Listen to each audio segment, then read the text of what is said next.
నమస్తే, welcome to our channel. నేను సౌజన్య. ఆంధ్రప్రదేశ్లో కొన్ని చోట్ల క్రాస్ ఓటింగ్ జరిగింది అంటున్నారు. మరి అది టీడీపీకి ప్లస్ అవుతుందా లేదా వైసీపీకి ప్లస్ అవుతుందా, అసలు ఏంటి?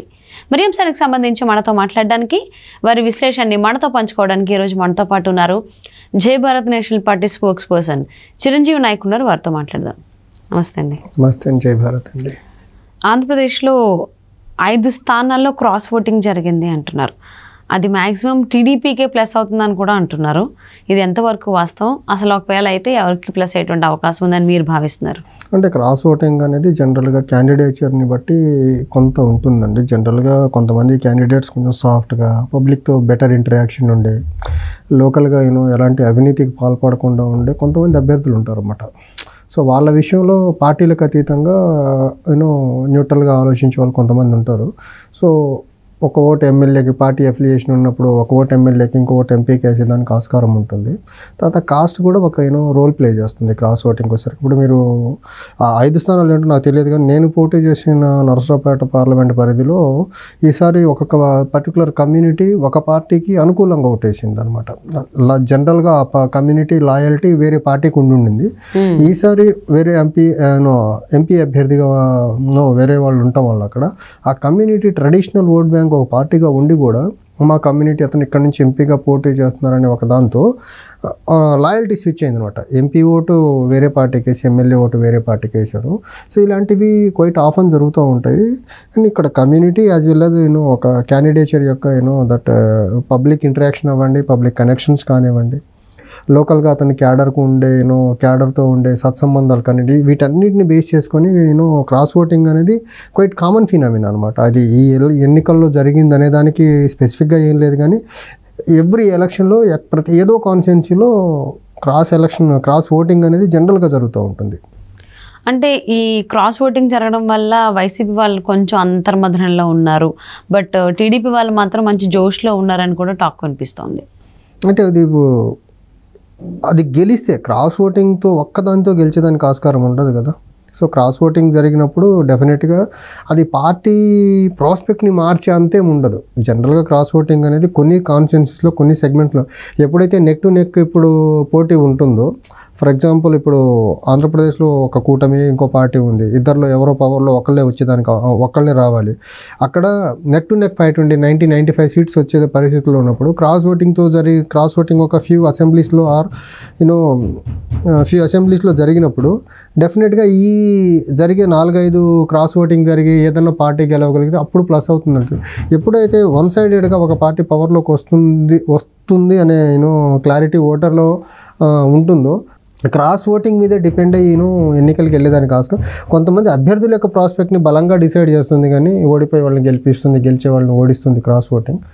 పార్టీ యాజ్ ఏ హోల్గా ఒక క్రాస్ ఓటింగ్తోనే అధికారంలో రావడం అనేది వచ్చేదానికి ఆస్కారం ఉండదు అసలు. అంటే ఖచ్చితంగా క్రాస్ ఓటింగ్ జరుగుతుందని మనం ముందు చెప్పలేకపోయినా, పోలింగ్ జరిగి ఆల్మోస్ట్ 8-9 డేస్ అవుతుంది కాబట్టి ఇప్పుడు పర్టికులర్గా 5 స్థానాల్లో అయితే క్రాస్ ఓటింగ్ జరిగింది అంటున్నారు. సో ఆ క్రాస్ ఓటింగ్ అనేది టీడీపీకి ప్లస్ గా ఉంది. సో దాంతో టీడీపీ నేతలు చాలా ధీమాగా ఉన్నారు. అంటే కూడా ఇప్పుడు టీడీపీ ధీమా ఉంటుంది. ఎంపీ ఓట్లు జరిగినాయి కాబట్టి ఎంపీలతో టీడీపీ దేశంలో గవర్నమెంట్ ఫామ్ చేసే ఆస్కారం లేదు కదా.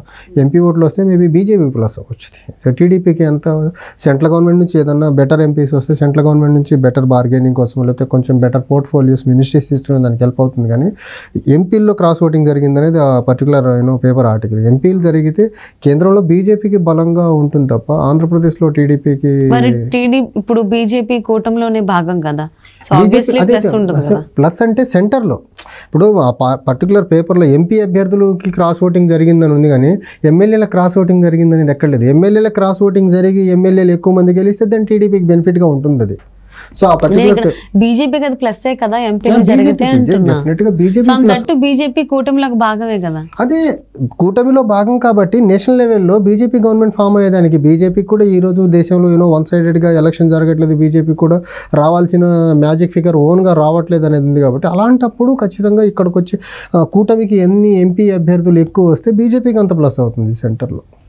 అలాగే ప్రభుత్వ తీరిపోయినటువంటి అసహనం ఏదైతే ఉందో ప్రజల్లో, దాన్ని కూటమి నేతలు కూడా ప్లస్గా మార్చుకున్నారనేది కూడా ఉంది.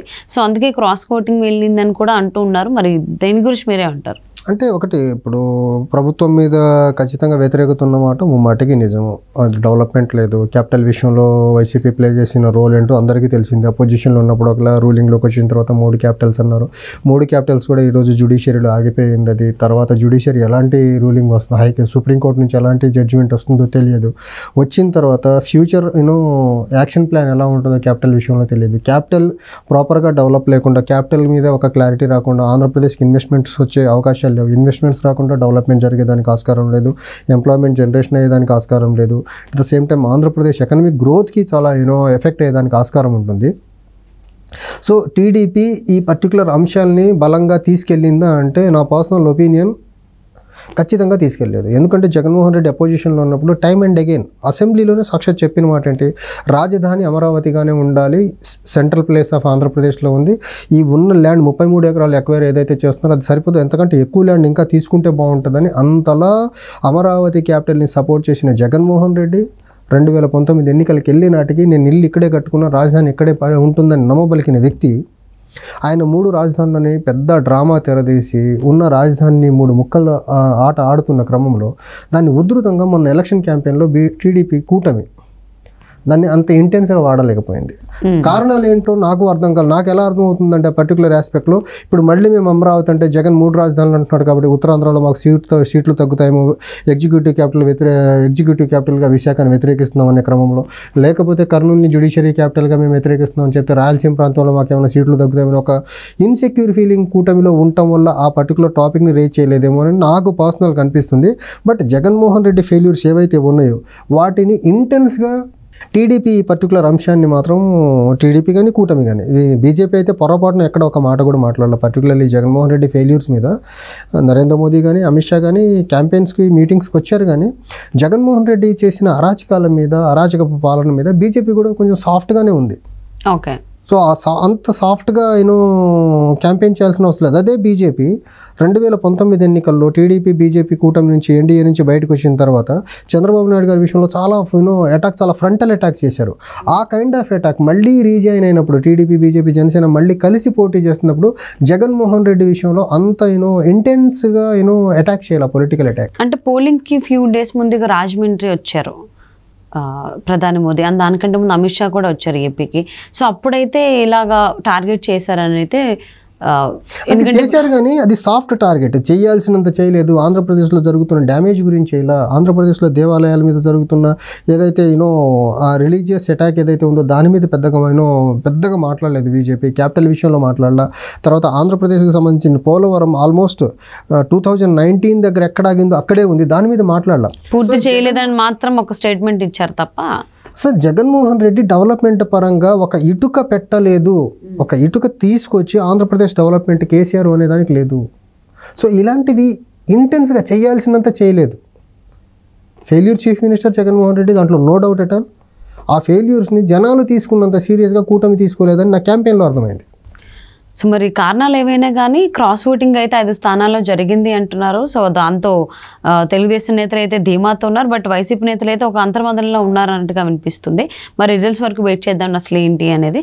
Thank you so much Chiranjeevi Nayak గారు.